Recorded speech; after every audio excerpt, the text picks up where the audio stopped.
Accompanied by the convener, distinguished Senator Swan Adeyemi, Your Excellency, appreciate. Thank you very much, Your Excellency. My coming here, therefore, is to talk to our people to see reason why all of us from Kogi State who are here and our people who are in Niger State to vote for APC. I don't know how much you know about me. I'm not afraid to speak my mind. My support for APC is not because I'm in APC. I have looked at the political gladiators, I've looked at those who are campaigning, and I will give you my reasons. If I'm not convinced, Your Excellency, I will say it here. Some of us are coming to politics here who can contribute to national development. No political party is perfect, like no leader is perfect. But there are some leaders and some political parties, when you see the composition of those who are there, you will be able to decide which one is better. We have Asiwaju Ahmed Bola Tinubu. We have Atiku Abubakar. We have Peter Obi. All these three people, they are not strangers to me. I knew Asiwaju at close contact in 2003. Don't forget that I was national president of NUJ. And this is why Mina cannot be out of my life. I was elected here as national president of NUJ again. Now, let me say this. Atiku Abubakar, what is the antecedent? Atiku was vice president to Obasanjo.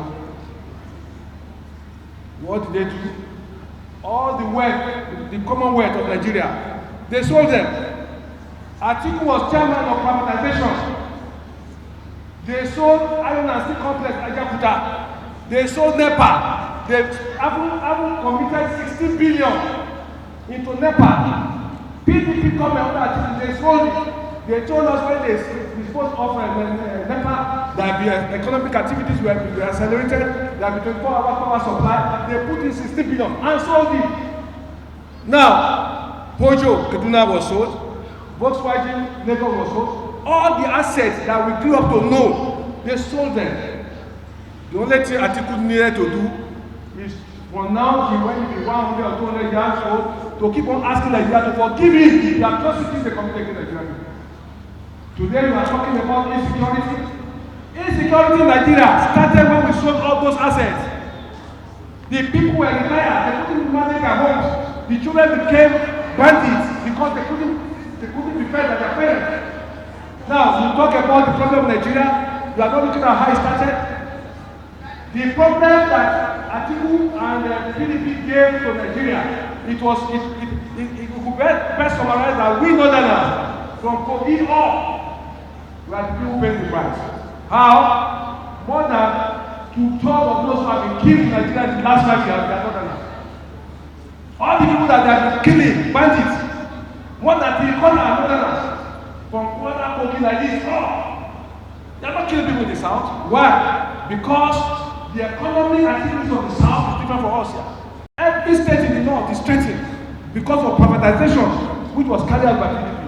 When Nigerians are talking, they don't look at how to begin of the problem. All those things that have been sold, you cannot recover them back. They have sold them. Iron and Steel Complex, it was just last month that President Buhari was able to retrieve it back with some penalty. Iron and Steel Complex, when it was functioning, they were producing, they had not less than 10 to 12,000 workers. They sold them to the labor market. Some of them died, some of them, their children were unkept, they were managed, they became a nuisance to society. You are talking about Nigerian problem, you are not asking Atiku Abubakar how they manage our wealth, our collective wealth, the wealth they inherited, they sold them. And Atiku is still telling us that he was still going to dispose of other properties in Nigeria to become president. And Your Excellency, I want to know that we have Bola Tinubu, a man who is highly courageous, a man with a great assistance, a man who is known for economic recovery and economic expansion of the people. Bola Tinubu is a a contrary person, a man who doesn't discriminate, a man who has vision, a man who power is the end of other positions. What are they who have given you all this certificate? When you want to assess a man, there are three things for answer. When you want to assess people, you ask them, what is their vision? What are they saying in their mouth? When you want to assess a person, you look at what they are doing in their past. When you want to assess a person, you look at his antecedents. What is his vision? What are his antecedents? What are people saying about him? To assess a man, 3 years ago, what are people saying about him? What is he saying? What is he professing? And what is his antecedent?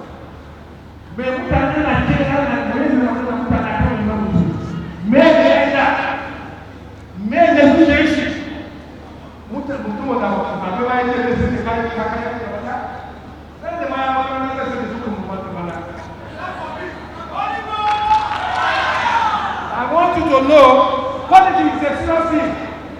You must vote for that person. If you are from Kogi State and you are here, I want you to vote APC at all levels.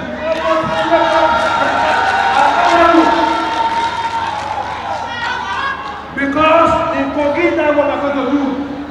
And by the way, Governor of Kogi State is where I'm here, the chairman of APC is where I'm here, and they say I should greet all of you. Assalamu alaikum.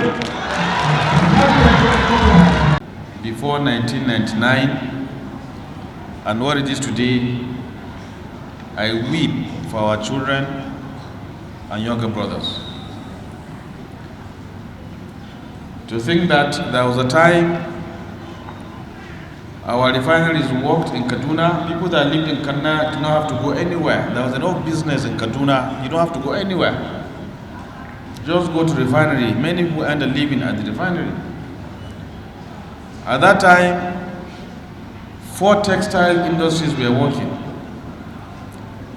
Those textile industries created tens of thousands of jobs, directly and indirectly. This was all before up till 1999. You had people growing cotton, the farmers. You have agents buying cotton from farmers, supplying the ginnery. You have ginneries ginning cottons. You have agents buying cottons from ginnery, supplying the textiles. You have textiles producing fabric. And you have wholesale dealers buying fabric from textiles to retailers. It's a long value chain. Poverty was less. Security was better. That time you could travel from Kaduna to Maiduguri or to Lagos. You can leave Kaduna 6 p.m. I've done that so many times. In fact, that time you preferred to travel at night. To think that not too long ago, Nigeria enjoyed such privileges, and today you cannot even go from Mina to Payoko without watching over your shoulders. This is very sad. And when we speak of the experiences of the past, children of today will start wondering if it was actually true or not. To think that there was a time where you moved freely, where you could go from Mina to Aba, Onitsha, without any fear. Now if you're asked to go to Anambra, you will think twice. You won't even go. You won't go. And this is what Nigeria has turned into, and it's very sad. Also, like the senator mentioned, when it's convenient, then we remember religion. When it's convenient, mostly for political reasons. When it's not convenient, we don't think about religion. In most families up north, you have Muslims and Christians living together. It has never been an issue. But when it's time for someone that wants to aspire, at that time, you remember religion, you say all sorts of things, mindless on the fact that there are certain things you say, even though they're not true, but when, depending on your status in the society, when you say such things, people believe you and you create havoc. Most times we as leaders, we guide our children and we allow the children of the ordinary man to go into such nonsense. So Moses, Secretary Senator, I'm extremely happy that you have highlighted this and you've been very vocal of this. I usually don't like to talk about religion. For me, religion is not an issue. But probably because of my exposure and how I was brought up, I was actually trained and schooled at the Catholic school. So not many people have the opportunity of being trained at schooling at Catholic school. It's not the religion, but what's in your heart. It's what's in your heart. Talking about politics, which other party could you go for? No alternative to APC as far as I'm concerned. There is no alternative to APC. Personally, I have studied the situation, I've looked at the environment, I've seen the way things work. Personally, I've engaged with the presidential candidate, Aswaju Bola Ahmed Tinubu. And I can tell you for free, that man's head is intact.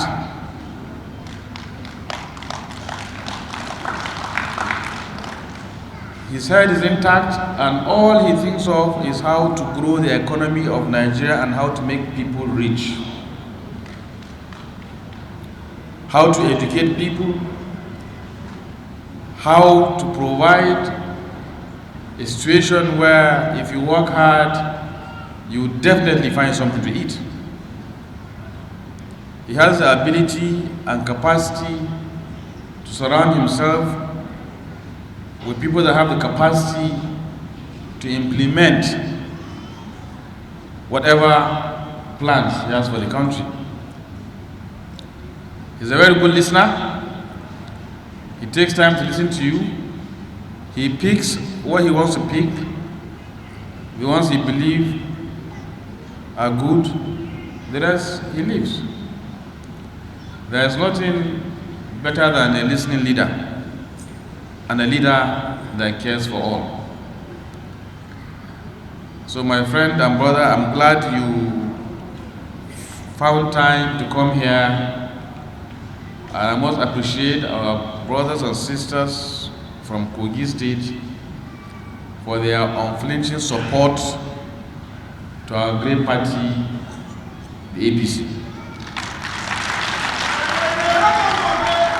I have no doubt in my mind that on that election day, you go out to vote for all candidates on the ballot paper on the platform of the APC, starting from State Assembly all through to the President. And I can assure you, if you do that, you will never regret it. I'm going to assure you, with an APC government, the commitment will be even stronger. And we're looking forward to better days. I don't think we will see any worse days than we have seen now. By the grace of God, God will listen to all our prayers. God doesn't sleep. What we have suffered in the past, by God's grace, we will not see it again. We will just forge ahead. We will strive to become a better state and a better nation, and all this insecurity will for sure be history one day. It is my prayer that the so-called bandits or kidnappers or whatever they call themselves will see reason to desist from this action. However, They are running out of time. And we cannot continue to give them time to repent. If they don't repent, collectively, the federal and state efforts have been established in the last couple of months, and there will be no room for any mercy or pity of anyone found killing innocent people, kidnapping innocent people, disallowing them from continuing with their ways of life. So the choice is yours. Gradually, people are beginning to accept this nonsense as a way of life. Even in general gatherings like these ones, some of them come, some of them are informants. For all I know, your next door neighbor can sell you for peanuts.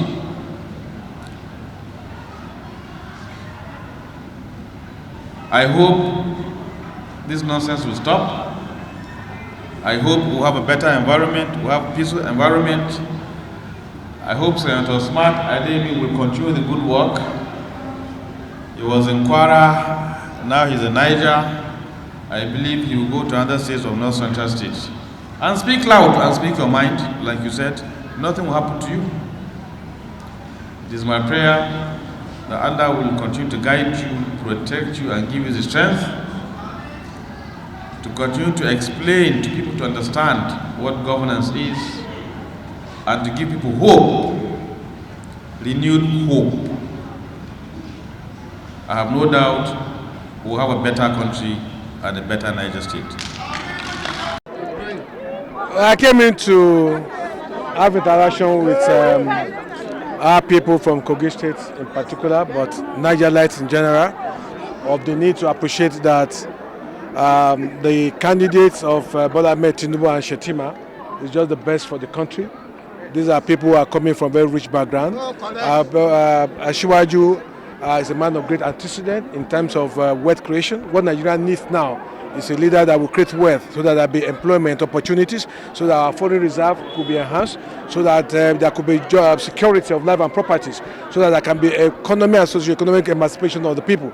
It's only when you have Asiwaju that you can be rest assured that Nigeria will move to a higher level because of the achievement he recorded. And having Shetima with him, Shetima is an expert in allied economics. Shetima is a man with a great wealth of experience, highly intelligent man, a man with great strength of character. Shetima is a man who is coming from a rich background of solving the problem of insecurity. So when you have a man who has a great experience in wealth creation and a man who is experienced in matters of security, then you have a good combination. Unlike the other parties, you talk about Atiku. Atiku should apologize to Nigerians. He sold our collective wealth. They sold Iron and Steel Complex. They sold Power Holding. They sold Pojo Automobile. They sold Daily Times. They sold everything that we inherited as a child. Atiku, under his watch as chairman of privatization, they sold our collective wealth. And that was the origin, the beginning of poverty in Nigeria. That was the origin of insecurity in Nigeria. So Atiku should first apologize to Nigerians for the way and manner they expended $16 billion for power holding, and yet we don't have 24-hour power supply. Nigeria is a country where people have a short memory. Atiku should be taken to the dry cleaners. He should explain to us the maladministration of the privatization exercise and backup, which of course culminated into insecurity and the poor state of Nigerian economy today was a result of the privatization exercise by the PDP, which was chaired by Atiku Abubakar.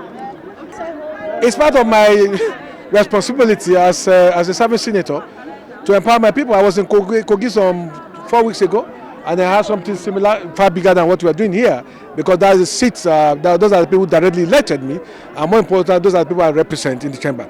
And I was in Kwara State too, and in Kwara State we had a similar thing about 3 weeks ago, and I intend to embark on what they call one-man campaign team, moving around the North Central states, telling them they need to vote Bola Ahmed Tinubu and Shetima as the best candidates. They are men of honor, men of intelligence, men of great strength of character, men who have made name, men who have great antecedents. Unlike those who are coming that we don't know more than the way and manner they have mismanaged our resources. Okay? If a man tells you that he doesn't have more than 2 shoes, and he says he should be president, a man who said to you that he doesn't have more than a wristwatch. So those are not people who are qualified. We are talking about somebody who will create wealth, who will galvanize the socio-economic development of Nigeria, who will accelerate economic activities that will provide jobs for people, that will make people to have confidence in themselves as Nigerians. When people have a source of livelihood, they will obey laws and order. There will be respect for the rule of law. But when people are discouraged, when everything around them is like there's no hope. So the only thing I see is the hope in that is emerging in having Bola Ahmed Tinubu and Shetima. That is the hope for Nigeria. Anything short of that, God forbid, it will be disastrous. And don't forget that the northern governors came together and said power should shift to the south. It was the northern governor who decided that, or else perhaps Asiwaju would not have gotten a ticket. But the northern governors, they want peace, they want stability, they want unity of Nigeria. That was why they conceded power to the south, by way of asking other northerners not to contest. So we should salute the north for what they have done, because whenever the history of this period will be told, those governors who came up together and said the south should produce the next president, history will be kind to them.